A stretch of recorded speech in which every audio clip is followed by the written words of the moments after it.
makambondibvunza ndikaramba kutaura here.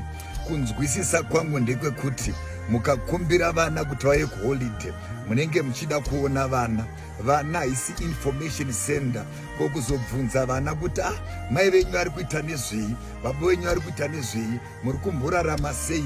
Munokonfyuza vana. Kana muri kuda information pamusoro pevana munovabvunza, pamunokwanisa kusapota mobva masapota. Asi kana muri kuda nezvangu, handiti madetails angu munawo, musakonfyuze vana. Kune vamwe vanhu vanosota, kuna vamwe vanhu vanobohwa. Kana ndakakuaccepta museko yangu, kana ndakakuturisha mwari yangu, handina kukupa liwe yekushare information yangu kuvanhu. Kana vanhu vakakubvunza pamusoro pangu, unongovapa nhamba ka. Iye ukaona munhu akuramba nhamba, zvinoreva kuti haasi kundishuwira zvakanaka. Unongovaudza kuti handina zvandinoziva. Hapana chaunobva ukataura kuti hauna chaunoziva pamusoro pangu. Vape nhamba, vanzwe from the horse mouth.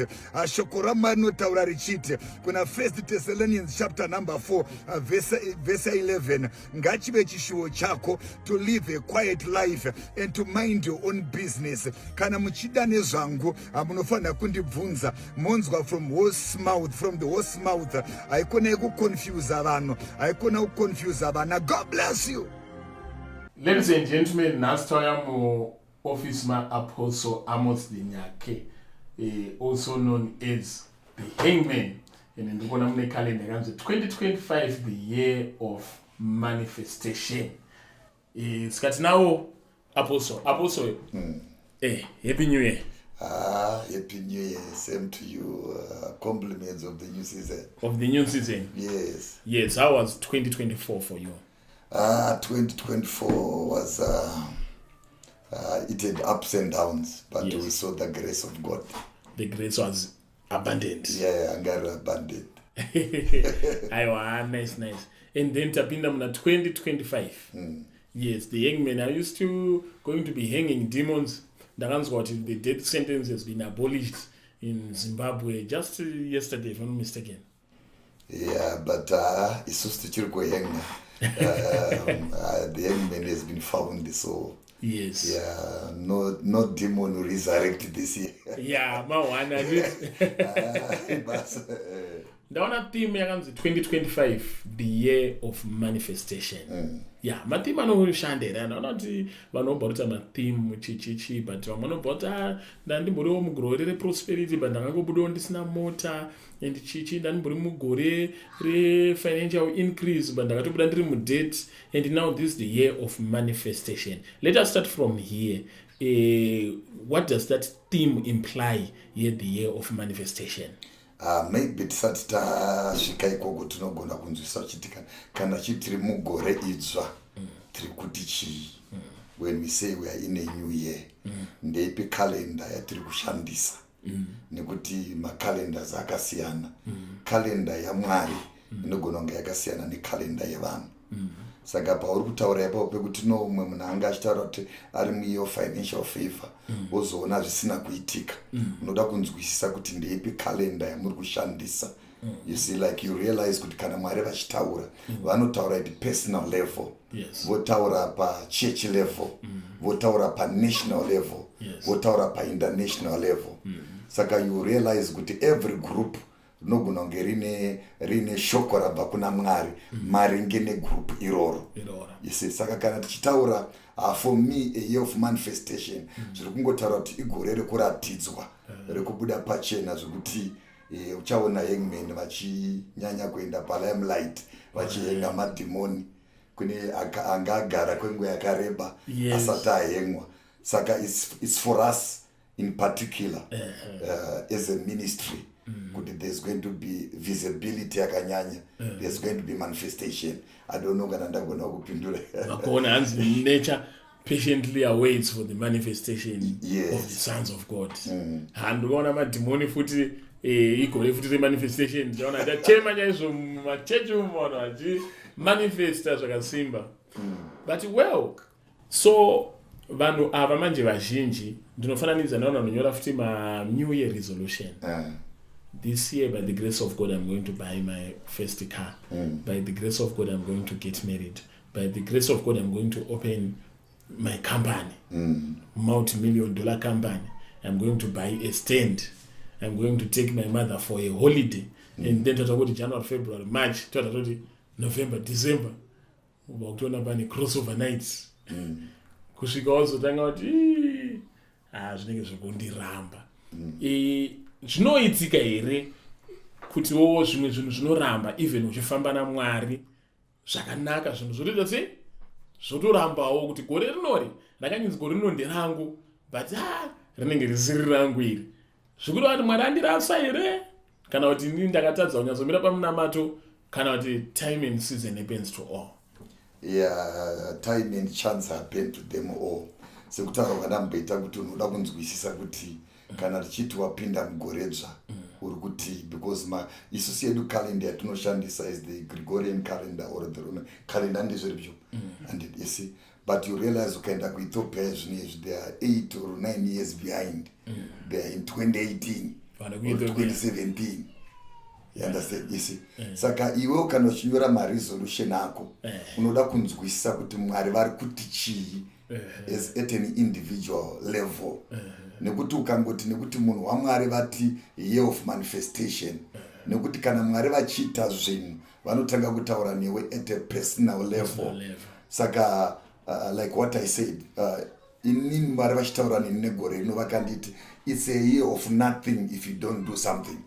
Year of nothing if you don't do something. You understand? You see, saka ukangogara wanyora resolution kutanga kwa January kunoku and you don't put in place structures kuti resolution yako utanga kutoita. Like what I'm saying, kuti no, at a national level God spoke to me kuti it's a year of nothing if we don't do something.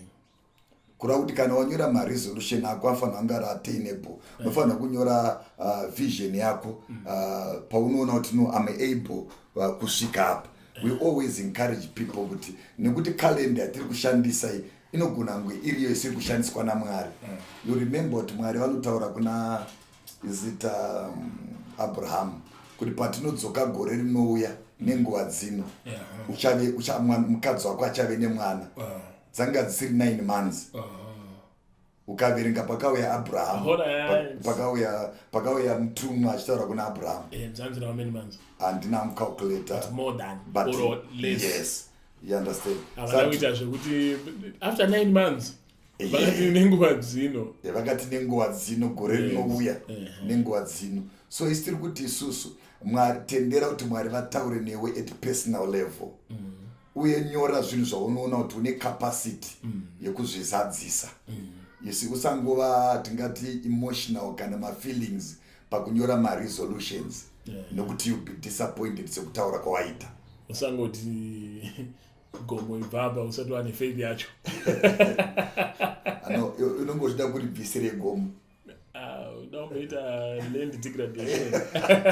Unonetswa nevanhu veema. Unofamba paradza makomo, but ndiri kuona kuti iyo yagomo ibaba enda apa kune kwatarisa machaina vari kutozvigona, vakatonzwisa shoko raMwari vari kubvisa makomo paari vachaisawo pamwe kuti vanenge vachibata basa. So you encourage people to be strategic, yes, about realistic, how yeah, and realistic. Usangoita magoals mamwe asina saka munoofere vanhu guidance vari kuda kuti inini I want to be under your guidance gore rino richichitotanga ndoone ndingambofamba naapostles nyake ndosvika papi. Yeah, it's very important kuti pane mumwe munhu akambondibvunza through these social media platforms akati sei minamato yangu isiri kupindurwa, which is very critical. Ukaverenga bhuku yaLuke 11 kubva paverse 1 uchanzwisa kuti Jesu apedza kunamata, mumwe wevadzidzi vake akauya kwaari akati, Ishe, tidzidzisewo kunamata, nekuti Johani akadzidzisa vadzidzi vake kunamata. You see, akati kana makunamata munonamata muchiti baba vedu vari kudenga. Kurava kuti munhu wega wega, challenge yandakaona nevatendi vazhinji inolida kuma-disappointments ndeyekuti they pray amiss, vanonamata zvisiri izvo. That is why you need guidance. Ukaverenga kuna Ephesians 4 anoti he gave some to be apostles, prophets, teachers, evangelists and pastors for the edification of the body of Christ. You understand? But ndori tori basa redu to guide people. Yes. Kuti ma resolution yako ne faith level yako zvinoita here. Ndo basa iroro to guide people. Alright, ndikupaona.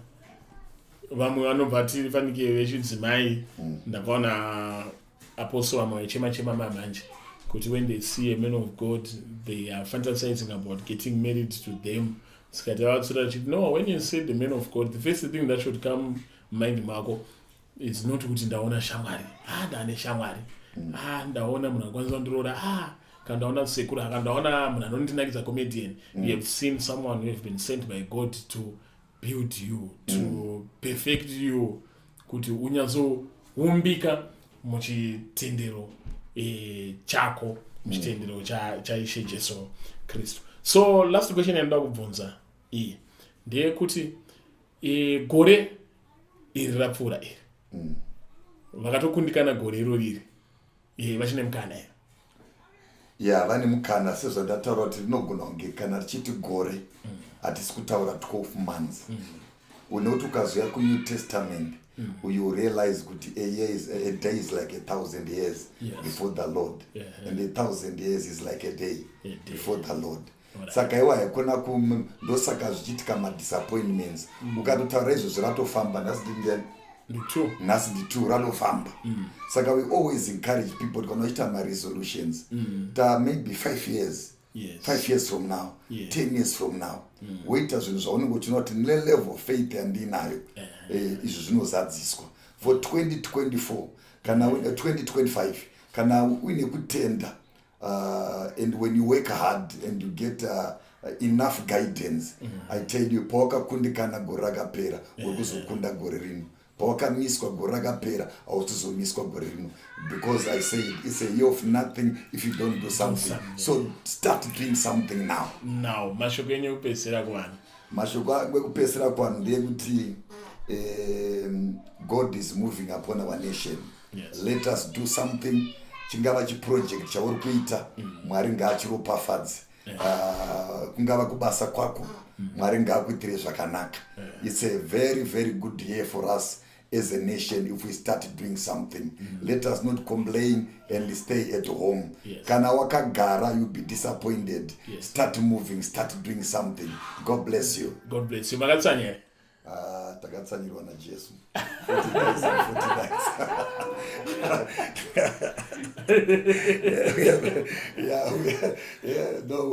We are fasting. Nice. Thank you, Apostle.